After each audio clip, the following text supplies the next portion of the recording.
Welcome to the Chromaniacs, your weekly look inside San Diego FC and MLS. I'm Craig Elston, joined by my fellow Chromaniacs, Tony Sanchez and Alex Pena. Tony, what's going on? Well, I got some, not too in-depth info, but we'll find a little bit out about that Cholos and San Diego FC scrimmage after the San Jose scrimmage that they had earlier, the only public one, supposedly. But, hey, we got some info on that and a really cool guest. But first, Alex, what's us? Yeah, doing great, and I'm excited because we're 5 days away from a real match, and we're going to talk about it, preview Pumas coming up in a little bit. What about you, Craig? I thought I had so much more time to upgrade the silver suit if need be, find some new accessories. No, I needed to jump right on that after the off season began, because here we are next Tuesday, heading out to Snapdragon Stadium. Ready to jump into the North End, ready to celebrate San Diego FC against Pumas. But who are Pumas? What will this challenge be? Plus, let's get someone else's take on the off-season that has been. That's what we're going to do on this episode of the show. First, very quickly, follow us on Instagram at the Chromaniacs. That's where our buddy, Terrible SDFC Memes, carves up the show into digestible reel snippets for you to consume. Please do that. Also, please follow Alex Pena's Substack, chromaticfc.com. Yeah. Correct? All right, I just want to make sure. And, of course, SanDiego.Futbol, a place for all things San Diego football.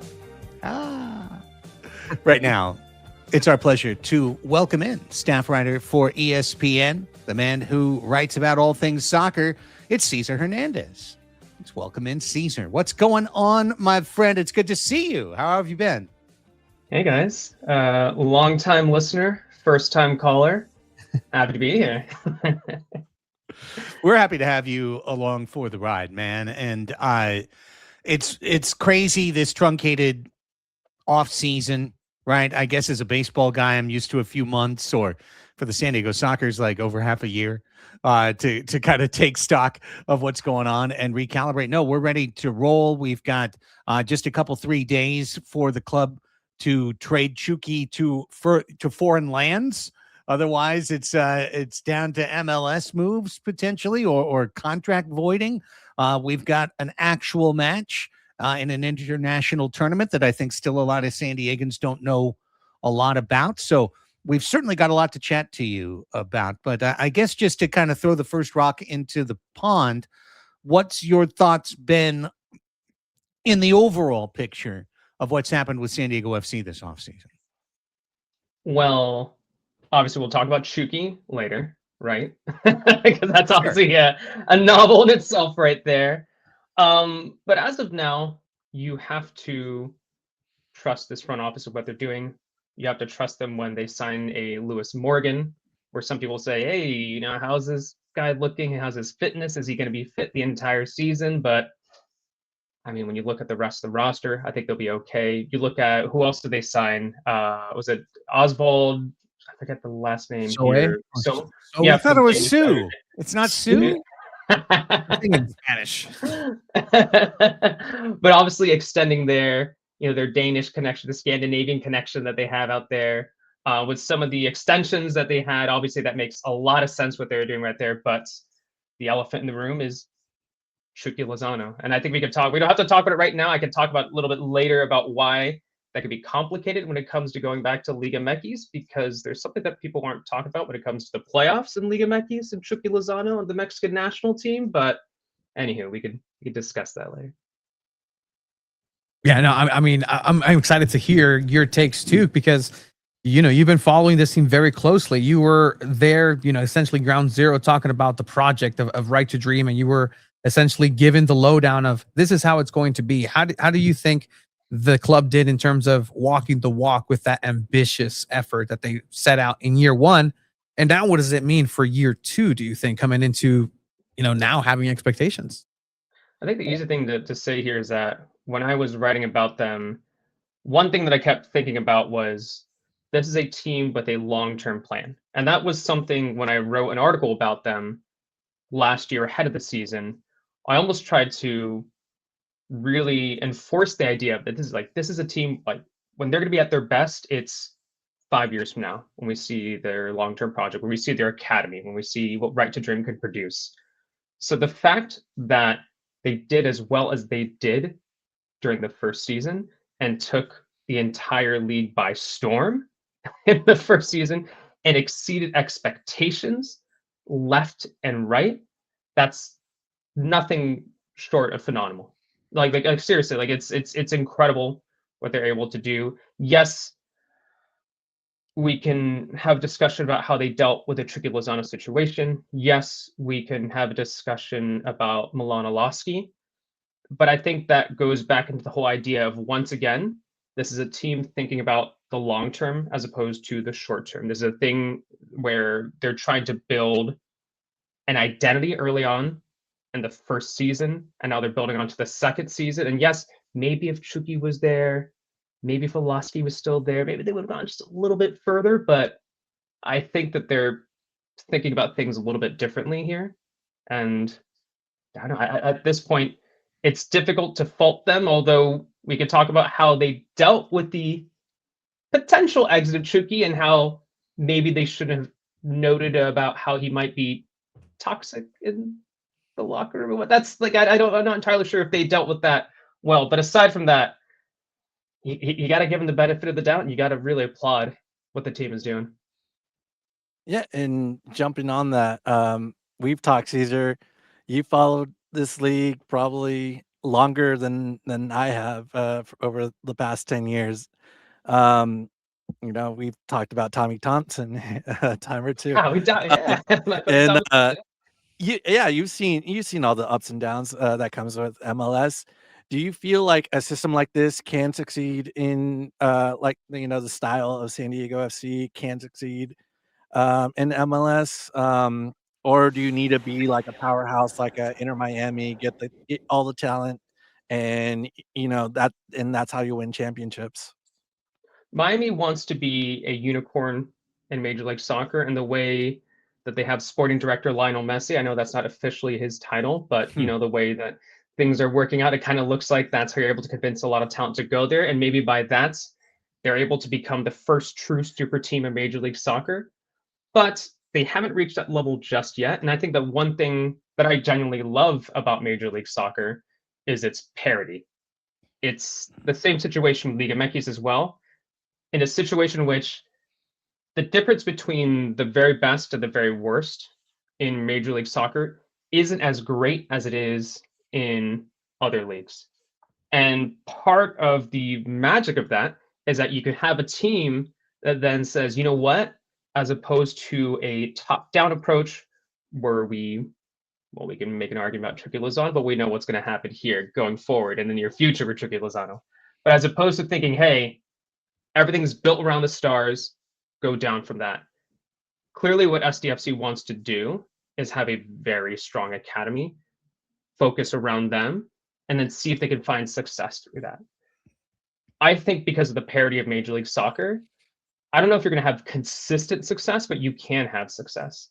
And when I look over at Liga MX, tying this back to Chucky Lozano, there's a certain team called Pachuca, where Chucky Lozano came from, and they're able to find not consistent success, but they have the best academy in Liga MX. I would say arguably the best academy in all of North America. And they have a number of titles to show for it too. And it's a team that tries to build around its youth and really give opportunities to youth. They've been maybe stepping away from that in the last season or two. I think that's more so of a coaching issue as opposed to a long-term issue. But I think when you look at that, I think when you look at the parity of Major League Soccer, I think, yeah, it's definitely possible to invest heavily in what SDFC want to do and to win some trophies. Are there going to be a trophy every single season? Are there going to be title contenders every single season? No, I don't think so. I'd be shocked. But they think that they will inevitably find success. Cesar, tactically, where does Tyler Heap stand, as we record this on Thursday night, in terms of, we have heard multiple times from various voices within the club there are teams with interest in Chucky Lozano. But my understanding is the opportunity to move him off the club internationally is about to end. So what are the boundaries? Where can SDFC operate, and for how long? That's an interesting question, because I think that the first thing that people talk about with Chucky Lozano and about him possibly going elsewhere, if it's not in Major League Soccer and you look at his salary, you look at how much people know in Major League Soccer after hearing what Tyler Heaps and Mikey Batas had to say, where maybe like, hey, we're not going to take a chance on this guy. So you look at Liga MX. The issue with Liga MX, and I believe that it's, don't quote me on this, I believe it's February 9th, I think, is when teams have to register, the teams for the season. The issue with Liga MX is, let's say a team that has enough money to be able to bring them in, let's say at Rayados, let's say at Tigres, let's say in America, maybe not Pachuca, but let's say a team's like, you know what, we're taking a chance, take all salary, whatnot, he'll join the team.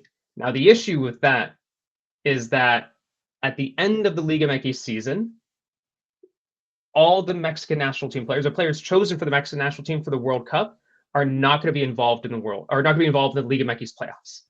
So imagine making that huge investment and be like, you know what, we're going to take a chance on Chucky. Here's our big star, blah, blah, blah, blah, blah, blah. And if you're the team that kind of makes that investment, you're probably more than likely going to be a playoff team. Now imagine all that happening. Chucky has a great season. He gets called up to 3. He's going to go to the World Cup. Oh, guess what? Because the agreement that Liga MX and the FMF made, which in my opinion is good for Mexican soccer, that means it's going to be a national team camp for about 5.5 weeks leading up to the World Cup. But because that, if Chucky Lozano is chosen for the World Cup, and if he does a good job for whatever Liga MX team he goes to, he's not going to be involved in the playoffs. And how, if you are an owner of a Liga MX team and you're thinking about that, I just don't know if I'd be willing to take that chance. I just don't know if I'd be willing to do that. So to how long this takes, I don't know. That is a good question. I'm not entirely sure. I think for Liga MX teams, if I remember correctly, I think it's about February 9th. Like I said, if we don't hear something by then, I don't know. It's a very good question, Craig. So I mean, like, where do you sit? Like, obviously, this news came down from first Tyler Heaps at the first meet availability, where he told us and just came out directly and said he's not part of these plans. Right now, you start to try to just extrapolate. Well, what does that mean for the player? What does that mean for the club? Javier Aguirre, the Mexican national team, also said recently, well, I've talked with Chucky, and he said that I want my players to play. I want my players in football, fitness, and form. So just how strange is this? And just, we've now had a couple of weeks from the initial announcement, and it seems like nothing much has happened since that initial wave, other than, Chucky Lozano social media posts and just another, I think, iconoclasm of Chucky Lozano at SDFC. And I'm trying to think about too, like, where does he see himself, not just at the club level? Just bring it back to Mexican national team. You brought up Javier Aguirre. Like, is Javier Aguirre going to choose him for the World Cup if he isn't playing soccer? If you are the lead, like, if you're the coach of a national team right now, are you seeing the Chucky Lozano situation thinking, yeah, that's my guy, I'll bring him up, seems great for the locker room? Because remember, also too, if we're talking about the dynamics of a locker room as well, what we don't think about, and maybe we should think about this at a club level as well. I was about to bring up the national team, but at club level too, we always forget that, when we think about these players, we just think about what they're like on the field. Most of the time, they're just hanging out. They're just hanging out, like, at training, or in the national team camp. They're just killing time. They're not, like, 90% of the time at a World Cup, these players aren't on the field. They're just amongst each other, right? And if you have someone that can throw off the dynamic a little bit, and if you're a Javier Aguirre and you see what happened with Chucky Lozano recently, are you feeling good about that? And if he's not going to be playing in the near future, and if he's, it's tough. But hey, you know what? If I was Chucky, and if I was thinking, you know what, maybe I'm not going to go to the World Cup.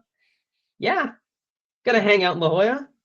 Gonna go watch some awesome sunsets. Gonna make some make some decent money. Why not? I know why not if I was Chucky Lozano here.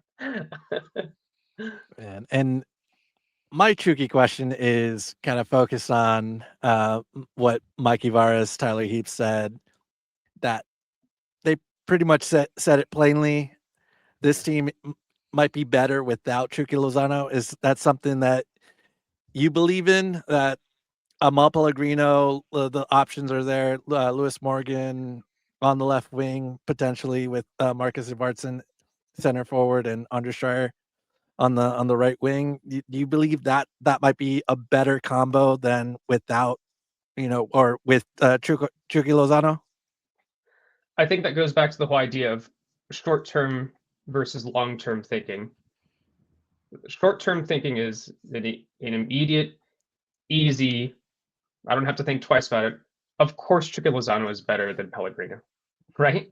But if you're thinking about the long-term plan, and I think what's really interesting here too is that this is a team, and I go back to the whole idea of foundation, right? This is a team.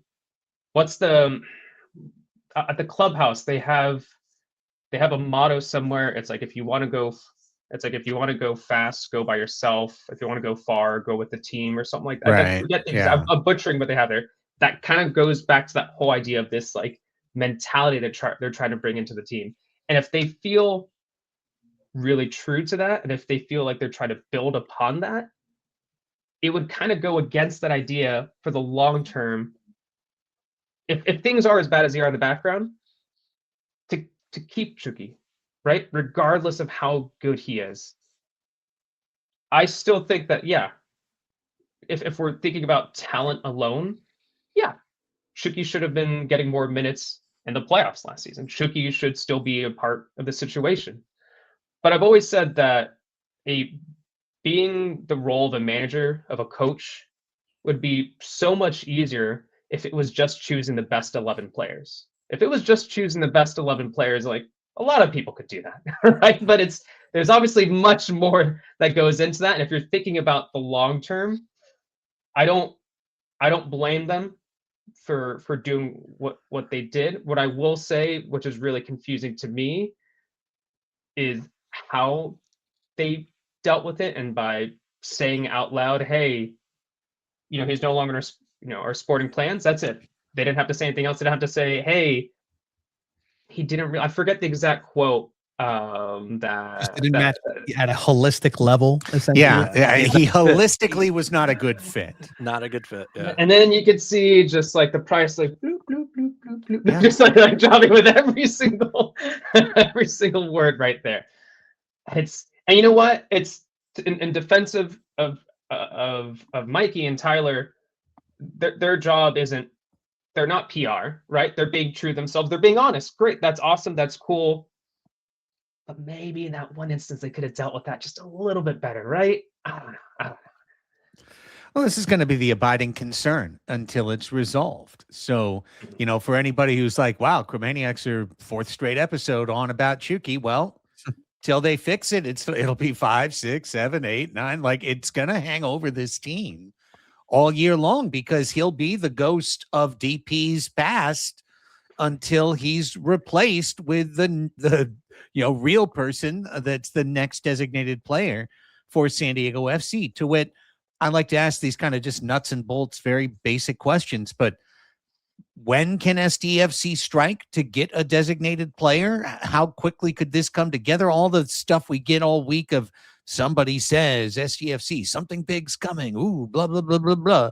Like, is that realistic before Chucky leaves? Or is it Chucky leaves, now we can go get another DP? They have to switch to a 3 DP system if they were going to get the replacement before they sent out the original, right? And I think it depends. I forget the exact date of the roster compliance. I forget the exact date of when that is. If they wanted to switch to, because you can have either the 4 U22 and then you get some gap through that, or you do the 2 DP. I forget exactly when it comes to the scheduling, all the dates when it comes up. But actually, I have a question for you guys about all this. If Chucky's, let's say Chucky hasn't found a team, if Chucky is still sticking around in the background. We also have to keep in mind that with CONCACAF Champions Cup rules, I think it says like clubs have, if they've chosen fewer than 35 players, they can continue to add up to that 35 up to 44 hours before every match in each match. Do you think that there's a situation, let's say there's an injury to, let's say right now, there's an injury to Pellegrino before a CONCACAF Champions Cup match. Would that be enough where they're like, you know what, bring Chucky along? Or is that a situation in which they think, no, we have to stick to what we want and what we're planning for, we can't bring him back? Do you think that there could be a situation in which they bring him in? Okay, I want to pass it around the horn, but because you asked it as I asked a question, I'll answer first. This is what I thought they should have done all along. I thought that they should have done a shadow campaign the entire time where they worked hard, AJ Preller style, no leaks, front office that doesn't leak, like work on the deal while you just roll them on out there, roll them into the social media clips, roll them into everything else. Deal with it when you deal with it. Because what they did was very defensive from a public relations standpoint. It was, I have to defend my position. I have to tell you why I'm right in doing this, because I know that this is unpopular, but we're going to just tell you, and then we're going to tell you why, and we're going to tell you why again and again and again and again and again. And by the time that you're saying that Amal Pellegrino is Mother Teresa in cleats, I'm going like, okay, Chucky must be really bad, and now you're in this corner, right? Like that's why it was a ticking clock for me. If you don't do the deal before you make the announcement, you've got to do the deal. If you don't do the deal now, for Mikey, this very well could be like, oh, hang on. No, that's my credibility on the line. If I play Chucky Lozano because Pellegrino gets hurt and then Morgan trips on a curb, and Valakari catches flu A and B at the same time. And now he doesn't have a guy. And the Chucky's like, I'm here. Stoyaki. Stoyaki. And he's like, no, forget it. It's damned if you do, damned if you don't, frankly. So I would have kept him online the entire time, kept him available, and put up with, pardon my French, put up with the bullshit in the in-between as a staff, because we've got the long-term goal. Get his ass off the team, get him to a spot that's mutually beneficial, figure that out. Right now, it feels, Tony, like their only option is maybe leave him as a rival within the league and make a deal within MLS. And I mean, just looking at the way this all came down again too, right? Chucky came out at the end of season meetings, and the last interview he said is, I'm here for the team. And they could have said something else. They could have led in with like, well, we're shopping him around. They could have said something then and there, or like you said, done it behind the scenes. None the wiser. Chucky's here. But then again, like every step that they've made, the longer that they waited, it just erodes at that capital that they may have had with the fan base, because then they're like, well, I bought my Chucky Lozano jersey to give my kid, and now that's over Christmas, and now that's a relic. We're gonna go ahead and have, put it up with the Iloski ones up there, put it up with the Luca de la Torre ones now. Season ticket members, right? To the I've seen a lot of motion online of like, hey, I was expecting to see the superstar. This is why I came into the club. And to the point right now where I really don't think that even if there's injuries, even if there is a Chucky Lozano sized hole in this roster, I don't think he's going to make it onto the roster. I think San Diego FC would rather look over to FC Northland and say, hey, we're going to get another academy kid on loan. Let's bring him on and just use that network, use more loans, and just say, this is what we're doing, and just spearhead along the ways of, well, this is what the Right to Dream is. This is what Right to Dream is supposed to be, giving the kids a chance, giving the chance and everybody an opportunity who's within the network or who fits the style, because clearly he doesn't. And if that does happen, though, as soon as you start having some losses, some scoreless games at Snapdragon Stadium, the fan base is going to let you know, regardless of whether Chucky is on the roster or in the stands or in the city or somewhere else waiting to have a chance to make the World Cup team, if that's what he so desires as of now. And I'm gonna go a completely different route, and it's gonna be the route that everyone's gonna hate, and everyone's gonna hate me about when I say this. There is one injury that might change it all, and that's Anders Dreyer. If he's out for 6, 7, 9 months, and your season's done, yeah, exactly. I gotta found knock some wood wood. on They that got one. knocked. Because you can't go into a season with no designated players. That isn't going to be a good look at all.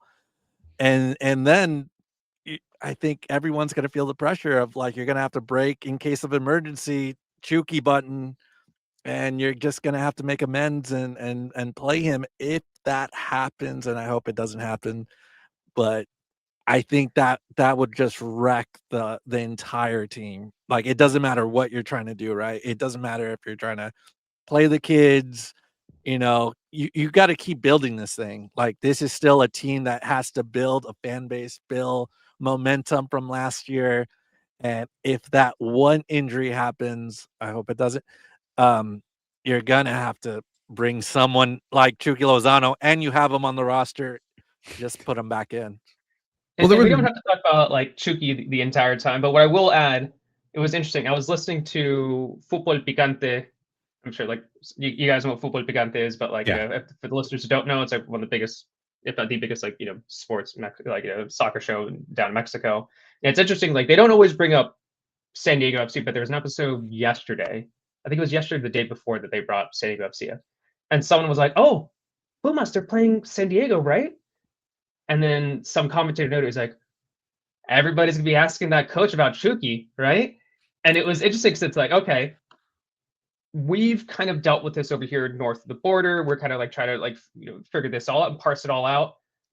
I'm curious what happens over the next couple weeks about how this is dealt with when Mexican media start diving in, because they're quite infamous for really diving into things. Let's just say that when it comes to soccer, maybe it won't be that bad. Maybe it'll be easy for for Mikey out there. But that kind of like caught my attention, that they're just like, oh wow, they said like todo el mundo. They're like everybody's gonna be like asking about Chucky to the San Diego coach. Well, it's a great transition, because I don't know if it's the monkey paw or the Chucky paw curling here, but being careful of what you ask for. Of course, SDFC wanted to win the West and wanted to earn an entry into the CONCACAF Champions League. But now, with all of this soup bubbling on the stove, SDFC would have had a full 3 weeks to kind of let things simmer down, maybe resolve the situation, potentially bring someone else in along the way and be like Chucky who by the time you get to February 21st and Montreal in town. But instead, you got to go on Tuesday, and it's going to be Pumas. So it's going to be a real match. It's going to be a real challenge. A week later, you're in Mexico. And if it's done, it's done. If you lose this off the top instead of this really cool opportunity, to me, because you have drama, it becomes a referendum on, oh, hang on, this post-Chucky life doesn't look as good as the life we had before. And that's a pressure SDFC put on itself. If this didn't all brew up, we would have all gone in going, well, win or lose, this is just great. This is cool. SDFC's on the world stage. It's exciting. But instead it becomes a little, I don't know, Cesar, tell me if you think I'm wrong, but to me it becomes a little bit of like, you better win because you've put your rep on the line a little bit and you haven't fixed the problem. And if Pumas comes in and stomps you and hands it to you on the home and road pitch, that's going to be a pretty tough pill to serve. 100%. But what I will say, this is a Puma side. This is a team that's more defined by its past than its current state. Yes, it's an equipo grande, a big team in Mexican soccer. But I think San Diego should win this, and I anticipate that they will win this, and maybe actually this will be, and I agree, if they lose this, that will add even more problems. That'll actually add to more fuel to the Chucky fire. I think it could also help them, and I think it will, if they do actually win this series against this Pumas side, which, yes, they have Keylor Navas and nets, Coco Carrasquilla, fantastic midfielder, Alvaro Angulo, you guys got to keep an eye on him. The left back is more so of a left wing back, this Colombian international. But this is a Pumas side that they finished 10th last season, Liga MX. So essentially, that's basically just narrowly qualifying for the wild card spot, if we want to call that. Like, we call it repechaje, but like the wild card spot. And then they were knocked out immediately. They had a number of players like leaving. They have a number of players coming in. I'm not gonna say they're a mess, but they're definitely in rebuild mode right now. And I think because of that, if I were to put money in this game, I'm not a betting man, but I would think it's San Diego at this moment. I know that San Diego, they haven't, they're this will be their first game of the year. Then Pumas, obviously they had a little bit of a shorter winter break as opposed to Major League Soccer, but this is a rebuild project in Liga MX right now, and this is a team that I just don't have a lot of faith in, and they get really involved in like close results, and their reliance on Keylor Navas is just, and we'll see. There's their starting striker, he's just coming back from injury too. I think this might end up helping San Diego. I mean, that's good to hear for the San Diego fan base here as well. But how seriously are the Mexican teams taking this? You look at how seriously they take Leagues Cup, and just kind of how that, travel situation, just in general, the setup of that tournament versus CONCACAF champions here. I've tried to look at what Pumas is saying, that they seem more focused on Santos Laguna, on Atlas coming up, on Monterrey, and then there's this thing. But what's the heft of this tournament specifically, not just for Pumas, but just the league itself over there? And I think that's an excellent point too, because that was something I was going to bring up as well too, because I don't think that Pumas have the depth to have success in the CONCACAF Champions Cup and also in Liga MX. And then if you're Pumas, you're like, okay, if we make it past San Diego, who do we play next? Oh, it's Toluca. And that's a very, very difficult opponent in Liga MX. I think what we'll be telling is tomorrow when Pumas play, they'll be playing Santos. Don't quote me on that. I think they're hosting Santos. If you see a number, like a very, very strong Pumas 11, that'll tell you a lot. If next week in San Diego, if you see, let's just say, more than one 3-digit jersey, and for those who are well versed in Liga MX, a 3-digit jersey therefore means it's like a target on the kid's back. That therefore means that they're an academy product. Then that's when you can kind of tell that they're not going to be taking it seriously. If I was Efrain Juarez, the manager, I would try to find a balance between the two. I don't know what that balance would be. I'm not the coach. That's not up to me. How you figure this out, because it's going to be very, very, very, very, very tough for him to try to balance out Liga MX and CONCACAF Champions Cup. And also, as I noted earlier too, Pumas don't have a long list of Mexican national team players. If they qualify for the playoffs, suddenly, hey, Chivas are missing like a bunch of players. America might be missing some players. Tigres might be missing some players. That's a good opportunity to get some silverware there. And as I mentioned earlier too, there's some parity in Liga MX, the same level as MLS too. So I don't, just keep an eye on tomorrow's game. Let's see if they use a number of starters there, and then we'll see how many 3-digit jerseys we might see. To their credit, I think they had one. I took some notes like the other day when I was watching their games. They had some kid who played as like a left back, but I think that's because someone had a red.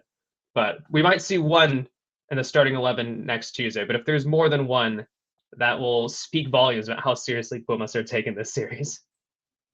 Yeah, that was Angel Asuaje wearing the number Yeah, that was 215. there you go, 215. Yeah. Like all the greats. On the way to Barstow. Man, Cesar, can you tell me a little bit about Efren Juarez? Is he feeling like the hot seat? Just going through, he finished 10th in the Apertura. Started okay, this in Clausura already with 5 points, but is he already like feeling the hot seat? Because I know Liga MX, sometimes those head coaches they don't last that long, and he just came in I think last year in 2025, and it kind of already seems like he's already like on the hook. It's not they're sometimes they're Liga MX managers are always in the hot seat. If you're not winning titles, you're going to be in the hot seat. That's the beauty, but also the difficulty of the short season format.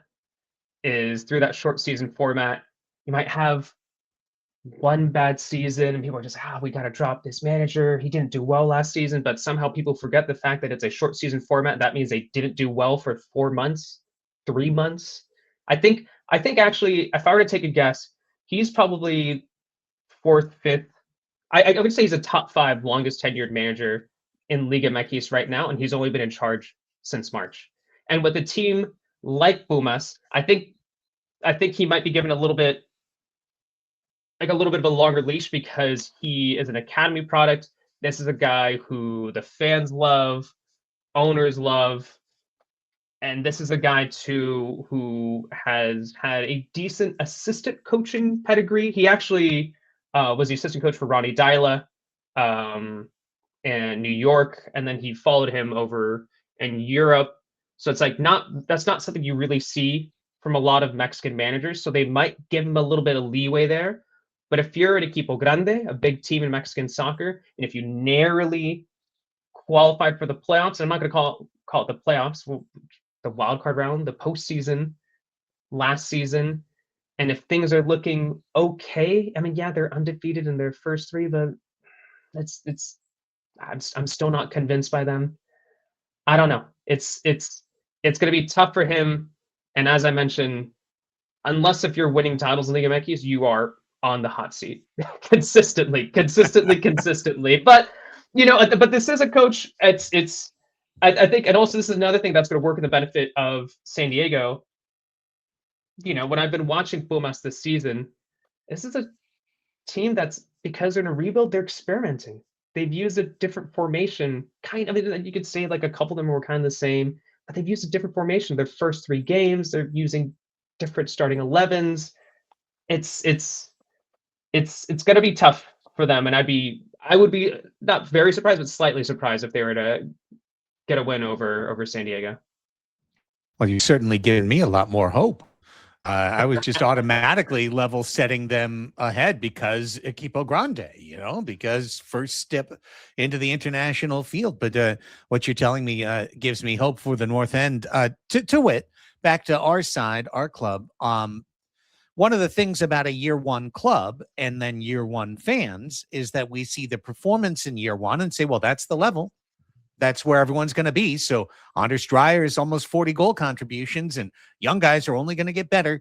And, everyone else, every veteran is going to stay the same. We know that is actually not the case, and everyone is a moving dial all the time. So who is a player on SDFC that you think has the most room to improve in year 2? Who is a player you are concerned about taking a step back in year 2? That is a very good question. I think let's think about that first one. And you're mentioning, as it like we're talking about their potential, like they could really. Okay. Actually, I think I mentioned it to. I might have mentioned it to Tony and Chiva and Abe in a group chat. Like I think I mentioned like when they first signed him, and I'm basing this purely off of the video game Football Manager, because what a fantastic player, wasn't there? But actually, I was actually kind of it was actually kind of re-cemented in my mind recently after I mentioned this to them. And I was reading a column from Matt Doyle, who's the smartest guy in Major League Soccer, who mentioned this player as a possible breakout player for San Diego. It's Oscar Verhoeven. Like I think that there's something special about this player. And yes, I think what was it that Matt wrote that I really agreed with? He's not going to be, and I think it's also because he's a fullback, so he's not going to be like a winger. He's not or a goal scorer. He's not going to be providing like assists, but he does a lot of little things right, and he's at a decent level of defending right now, and that there's a possibility that he could really reach another level. We were seeing like glimpses of his intelligence, glimpses of his doggedness, glimpses of what he could really do as a fullback. I've really liked what I've seen from him. I think that there's a potential that we'll see a strong season from him. When I'm thinking about year two, someone who might not might be a little bit of a. I mean, how did you put a step back? Possible step back? Yeah, either someone who you thought played at the absolute top of their range, so in all likelihood they won't repeat, or somebody who, for age or performance or whatever, is someone that you're less likely to be counting on the roster, a low confidence player for you. It's the easy answer, but like, do we think that Pellegrino will continue to have the same output that he had after he arrived to San Diego this entire season? I know. Actually, let me put that to you guys. Do you think he'll have the same output, the same numbers? I'm unconvinced. I don't know. I can see it in bursts throughout the season, but consistently, that's where I struggle to say he's going to be able to be that constant, 1xG, type of player where he's really going up there and creating chaos and not missing as much as he did, because we saw two sides of the spectrum. But it can be said that at the beginning of his tenure, he was playing a position where he clearly said, "I'm not a 9. I keep getting played at a 9, play him at a 7 over on the wing, and now you have a little bit more production from him, and essentially virtually took Chucky Lozano's spot." I don't see Pellegrino playing every day. I'd be surprised if he eclipses the 2,000 minute mark this season, or even get to, I don't know, 1,500 maybe. So I don't see him playing every day, and I think the relying on him to be this the goal scorer that he was last year, especially in a very small sample size, I don't think it's gonna happen as the way they think that it's gonna happen. Like Tony said, probably in bursts, and maybe he gets to 8 goals, 8 to 10. 10 would be great. But I don't think he's gonna go over the top 15, 20. Yeah, I think that's asking too much there. I think if they play him all the time, you've got to factor in equal chance of he's hurt and doesn't play almost at all to him having a big season and just filling Chucky Lozano's shoes. I would prefer to see him in a bench role. We've talked about that previously. The whole, hey, Marcus Ingvartsen isn't just healthy, he's really healthy, he's ready to go. Okay, well, let's see it. If Marcus Ingvartsen can be that guy and Lewis Morgan can be that guy, then Pellegrino can be the change of pace off the bench. He can be the super substitute that can help, that you can pick and choose, that you can not play him certain weeks when his aging body is aching. But if you're going to ride that big old stork, there's a chance of collapse to me. And I think the collapse risk, Cesar, would be pretty high in my view. Who would you start in that position? Because it'd be like Emma Boateng. I mean, I guess you could do, or would you put Ingvartsen or more? Because I just see them more as like out and out strikers. Like who would you put as on that left wing then? Well, they say Morgan could play the left wing. Now, are they telling the truth? I don't know. We haven't seen him play, but in that circumstance, I'd say, okay, give Morgan the left wing. But okay, if Ingvartsen and Morgan can only sub for each other, that creates a completely different dynamic. What Mikey's talking about is 4 guys for 3 spots that could float, and any one of them could play in any one of those spots. But do we think Ingvartsen can be a left winger on a regular basis for this team? I feel like he should be in the middle. Yeah, It's going to be. Go ahead, Yeah. Cody. It's going to be Pellegrino's position to lose, obviously, because he has it now. He earned it with it. But I do see them also going and tripling, quadrupling down on the youth, the academy, and saying, hey, we have Ryan Zambo here from the International Right to Dream Academy, who's a young kid, and let's go ahead and run him out there. We already saw Tomas Angel's 9 be giving to Lewis Morgan. Morgan? Morgan. Scottish brogue there. And so I that 11, if he's not going to play, is going to have to go somewhere else. So why not just give it to this up and coming academy player and quadruple down on that narrative, saying, hey, Chucky, you're out, but we got the academy kid in your position. If Pellegrino doesn't work out, it's fine. We got young legs behind him.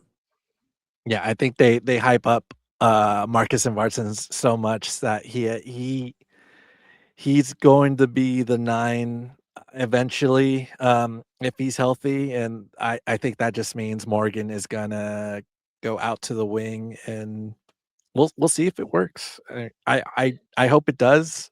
I'm not trying to be down on the team, but it just it's something we haven't seen, and you're giving minutes to players that have been injured, right? They've been injured most of the season, last season. So we kind of need to see it work, and hopefully it does. If it does, that means this team is going to be successful for not only this season. SanDiego.FC, if they really like Morgan, they're going to pick up the option for next season and pay him the full price of his contract. But I just need to see it on the field. Well, what did you think, Cesar, when that signing was made and Lewis Morgan was brought here? I mean, to be honest, I haven't seen enough of Lewis Morgan to really make much of an opinion. The one opinion that I can make is the one that a lot of MLS, fans, and me as one of them, would make about someone who we kind of know but don't know very well, and that's someone who has had injury issues. That was the first thing that came into mind. I was like, well, how fit is this guy going to be for San Diego? So that was my initial worry, especially a position where, I mean, I don't know, is Ingvartsen, is he completely fit? Is he looking good? It seems like he's the healthiest person on earth right now. Okay, so therefore things are maybe then okay, and maybe it's not the end of the world if you have 2 strikers that may or may not be fully fit, but clearly looks like everything's looking okay for now. But that was my initial reaction. Like I said, I mean, he's had, I want to say he had pretty good goal scoring. I want to say he had 30 something goals. I'm gonna have to double check. He had some decent goal score numbers for the Red Bulls. Yeah, 27 in 69 games. That's not a bad turnaround for a player like that. So, but like I said, we'll see how fit he is. And putting it all together, the choices, the one that gets paid to make these decisions, to throw Pellegrino on the 9 again, or whoever it might be, is Mikey Varas, as we and Craig said, a distant third in the Coach of the Year voting last year. Never forget. So, I mean, what are your takes, and specifically too, just kind of that narrative of hey, this guy's never coached adults, and just where that's taken. He took a group of adults into the stratosphere in terms of an expansion team, and with MLS playoffs and with a production last year. But what are your thoughts on Mikey Varas, his style? Will we ever see a Mikey Varas style mixed with the Right to Dream style? Because right now it just seems Right to Dream, Right to Dream, Right to Dream. Here's the book, Mikey. What? And he refers to, well, what does the book of Right to Dream say? Okay, got it. Pellegrino, awesome. Going back to that voting. If only there's an award that you can give with, it was best coach, and also the support system behind that, because I wonder if that's what was going on with everybody else's mind, that where they're thinking Mikey's great, but he also has a fantastic sporting director, and he also has all that going on behind them as opposed to Jesper Sorensen over Vancouver. He was kind of like trying to figure things out. I think there was different. It was a tough year to choose who the best manager was, but at the very least, I think it was very cool that Mikey was still included in that, still involved in that. And you know what? If we're talking about him coaching the youth, I mean, he's clearly trying to bring a number of youth national team players over here to SDFC. What I want to see more of, though, I mean, speaking of that, if this is a club, and I know with Mikey's background and having that trust in youth, and clearly is going to give him a lot of minutes, that's what they're going to continue to see going forward. And obviously, he's been involved in the U.S. soccer system. But if this is more so, and maybe we'll see this with Right to Dream, maybe we'll see this in a couple of years. But if this is truly a bi-national team, let's see some more Mexican youth national team players. I know that there was probably, I imagine it's not rocket science to say, hey, go make an offer for Gilberto Mora. I imagine there were some conversations about Gilberto Mora. I actually don't know, but I imagine number one on their list was, is Gilberto Mora available? No, he's not. His agent wants too much money. All right, next in line. I would like to see more of that going forward from SDFC.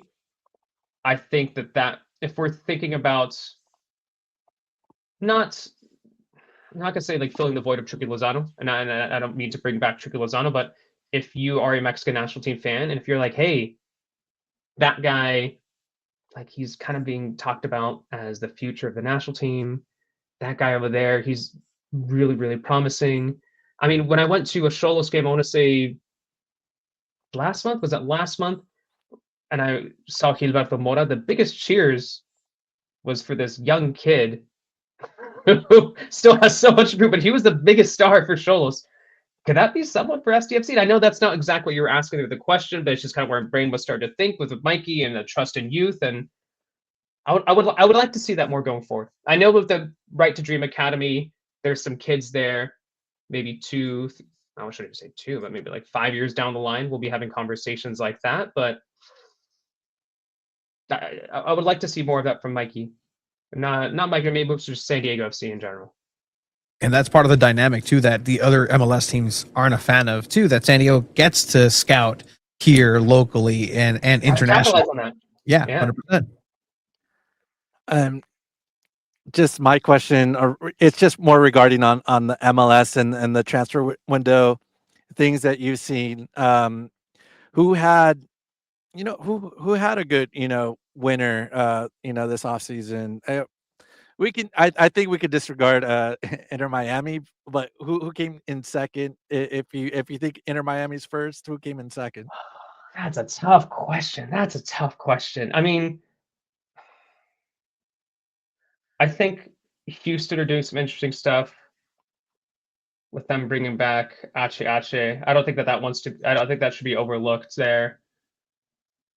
I was ready, speaking of San Jose, I was ready to really, really criticize them significantly until they got Timo Werner. I'm really going to have to think about that one because one, there's 30 teams and God knows racking my brain, I have to think about that. Yeah. And two, deals are still being made left and right. Yeah, the window's not closed yet. Yeah, and it's still not closed yet. I don't know. Because Miami, we can't include Miami because just because of sporting director Messi there. He's able to bring in there. That's a good question, Alex. I don't know. All right, that's fair. But yeah, I mean, Timo Werner to San Jose, but they're also leaving out like 44 goals that got moved out. So, or goal contributions. I mean, it's a tough one to kind of. I wonder how it's going to work for Werner in San Jose. But yeah, it's been a crazy offseason. Right? No, I'm just. What's that? Maybe Yeah. Chucky Hey. Yeah. Oh, yeah, I heard about that can one. Oh, help. man. You and Dimitri both. Got it. Got it. Okay. All right. This is I how know what the rumors get formation started. actually works. I think they do like a 3-4, like a 3-5. I don't know, two Yeah. strikers. I'm not sure if it works, but yeah. Yeah, and Bruce Arena will not fly with any, Chucky Lozano shenanigans in the locker room. In closing, Cesar, I'll just be kind of, wide open. Is there anything that we haven't chatted about yet about SDFC that is something that's on your mind about this club heading into Pumas? No, I mean, I think I want to. I want to go back to Pumas really quickly. Actually, I hope that all the fans who go out there to Mexico City. I don't have Craig, have you heard how many of like Frontera are heading out to Mexico City for? Oh, it'll be a goodly amount, but man, I wish I could. Are you going? I wish I could go.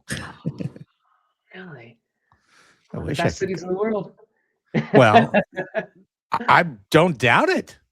I mean, I've got a working passport. I mean, Cesar, you didn't even hear the story about how I booked a flight to Fort Lauderdale in the stands at the semifinal that was non-refundable, and then just just didn't go. Just didn't go to Florida.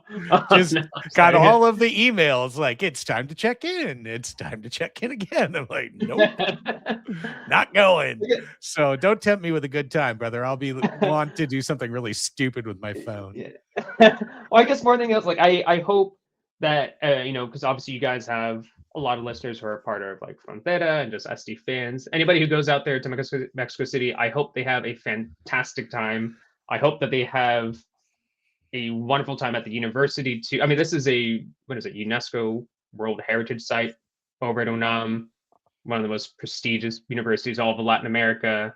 And if anybody's who is a fan of college football and soccer, there's an interesting background too with Pumas. Their colors are based off of Notre Dame. I think the school, if I remember correctly, originally they're a big college football program back in like the 20s and 30s, and then suddenly this new soccer team shows up in the 50s, and they're like, okay, all right, who are these soccer guys showing up? So like, if anybody has any interest in that, look into it. It's really, really fascinating and if you look at the colors of Pumas, it is specifically Notre Dame style. I hope that people have a good time too. That's a historic stadium to the Olímpico Universitario. I haven't gone yet. I've gone to the Azteca. I've gone to Ciudad de los Deportes in Mexico City. In a couple months, I'll be going over to Mexico City, hopefully visiting the stadium. But I mean, how many stadiums can you say that have like a mural from Diego Rivera on the side, right?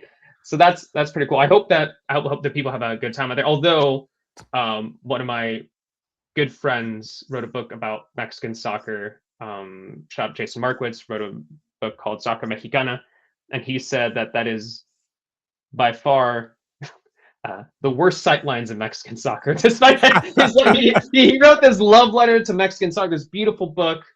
I think the exact quotes it was something along the lines of, it's just the way that the stadium was built. It felt like they're building it out more horizontally than vertically. So I don't know, like if you're in the lower bowl, good luck.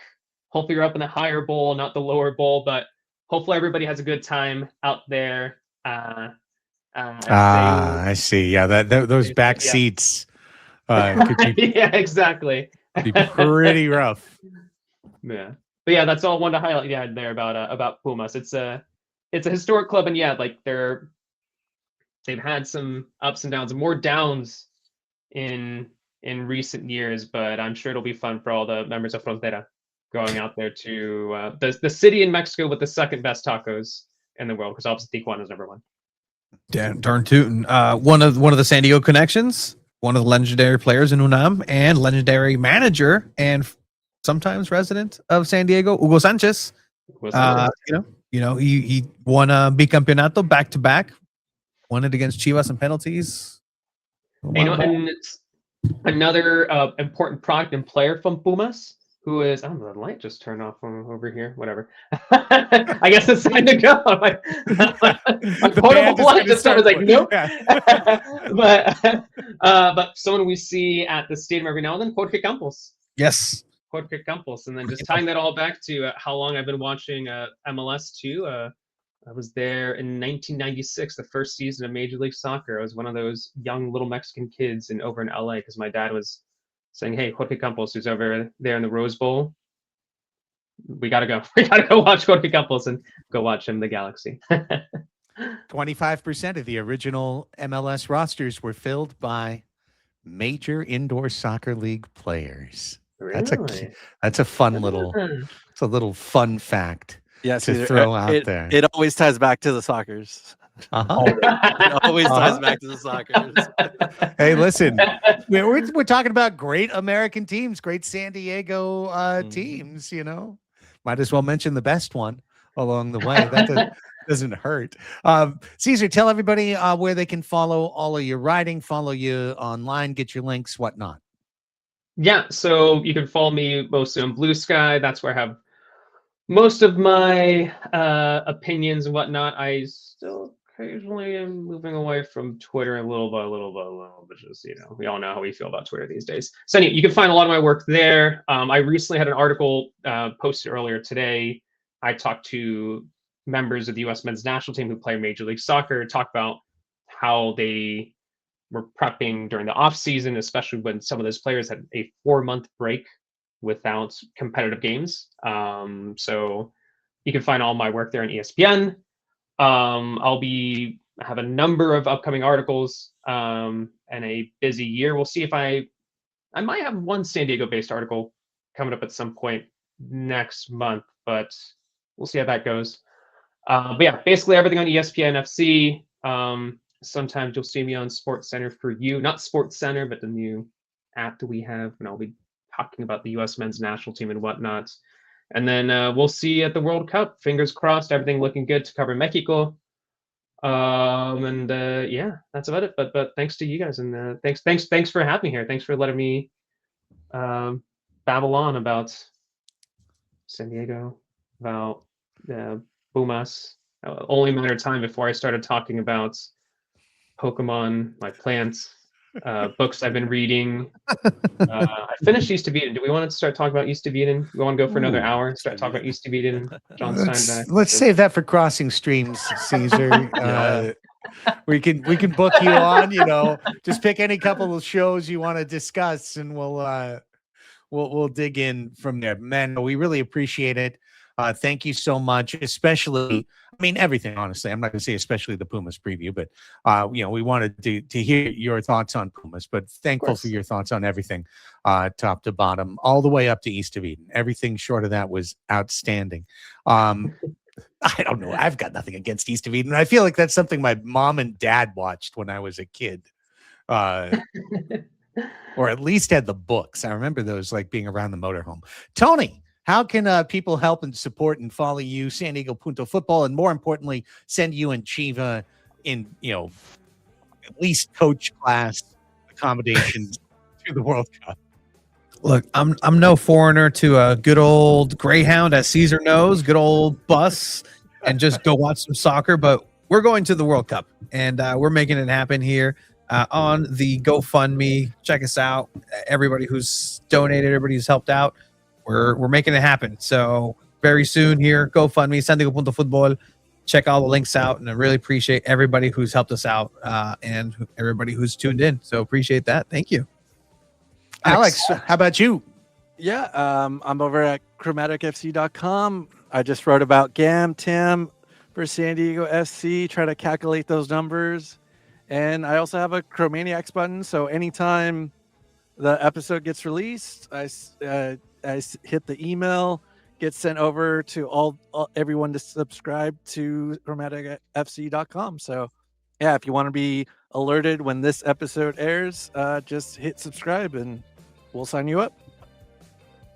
And I wrote about Pam and Sam and a couple of others, and you can read that nowhere. You can follow me on Instagram at 619 Sports and Life. You can follow our show at The Chromaniacs on Instagram. Of course, you can follow Padres Hot Tub on Instagram at Padres Hot Tub, where we'll have a new episode coming out next week. As always, I think that's it for the plugs for this week. For Cesar, Tony, and Alex, I'm Craig. Thank you so much. If you have not yet and you're watching us on YouTube, hit that thumbs up button. Please hit the like button. Hit subscribe to know every time we go live, including after Pumas next week.